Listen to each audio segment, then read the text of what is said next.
Hola, buenos días. Begoña Azkarate naiz, Donostiako Unibertsitate Ospitaleko prestakuntza sanitarioaren ikasketa burua. Lehenengo eta behin, zoriondu egin nahi zaituztet zuen ahalegin handiaren lorpenagatik.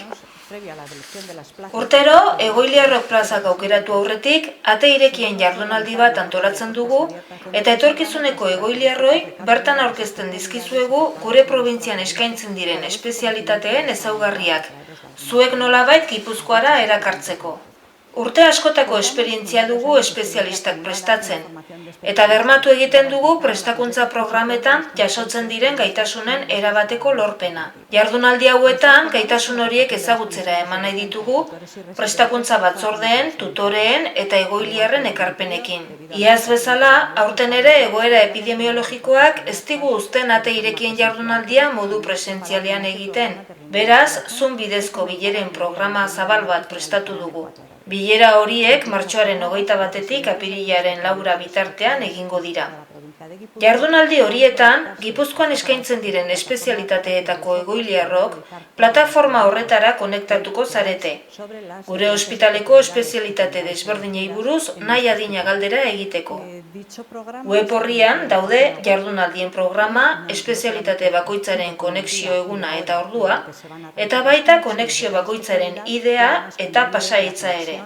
Donostiako Unibertsitate Ospitaleak Osasun Ministerioaren irakaskuntza akreditazioa dauka 1975 geroztik. Gaur egun 40 espezialitate daude akreditaturik eta horiei gehitu behar zaizkie familia eta komunitate medikuntzaren IUMA, prebentzio medikuntza, laneko medikuntza eta baentzako emaginen espezialitatea.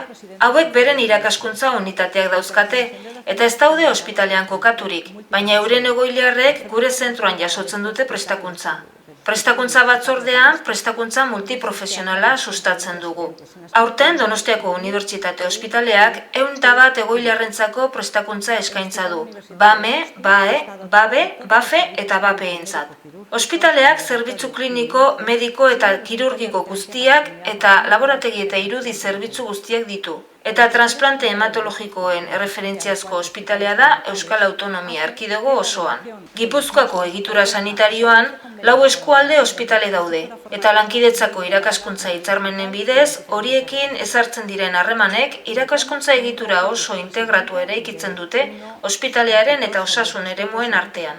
Tutore bat dugu 2-3 egoiliarreko gutxi gora bera, eta ratio horrek egoiliarren jarraipena eta ikuskapena ahalbidetzen du. Era berean, asistentzia eta prestakuntza jardueren eta egoiliar kopuruaren arteko ratioa oso egokia da. Prestakuntza transbertsal zabala eskaintzen dugu, egoiliarroi prestakuntza programetan eskatzen zaizkizuen gaitasun guztien lorpena bermatu ahal izateko. Bestalde, Donostialdeko esiari atxikita dago Biodonostia Osasun Ikerketako Institutua. Eta institutu horrek aukera ematen digu asistentzia eta prestakuntza jarduera eta ikerketa uztartzeko. Kaixo egunon, Eulali Marinellarena naiz, Gipuzkoako familia eta komunitate harretako irakaskuntzako unitateko ikasketa burua. Ezer baino lehen, zorionak eman nahi dizkizuet lortutako erronka honengatik hainbeste esfortzu ondoren. Momentu honetan, unitateko profesional guztiak ordezkatzen ditut, nola ez, hoien artean 100 gorako tutore printzipalak, bai mediku, bai erizainak, teknikariak, administrariak eta formatzaile guztien sarea beraien esfortzu eta dedikazioaren bidez programaren kompetentziak garatzeko aukera ematen dutelako. Formazio sanitarioan ibilbide luzea daramagu, hasieran familia eta komunitate harretako medikuntza unitate bezala eta 2013tik unitate multiprofesional bezala.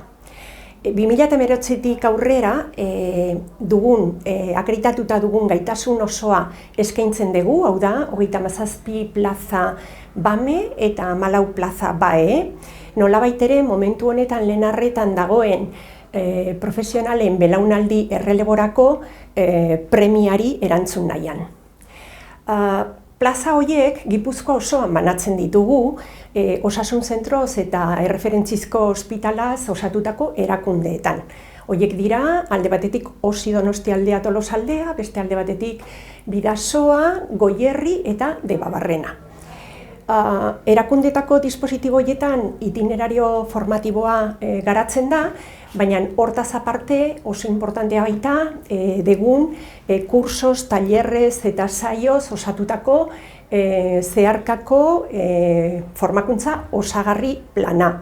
Nolabait ere behar diren eta funtsezko diren konpetentziak garatzeko. Horretarako, hainbat aliantza garatuta ditugu, bai erakundearekin eta beste erakundeekin, horien artean Ikerketarako Institutua Biodonostia.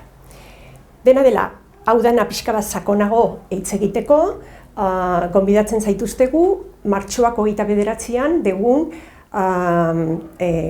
ate irekien jardunaldira, non egoilarrak egongo dira eta linka hor programan bertan dezute.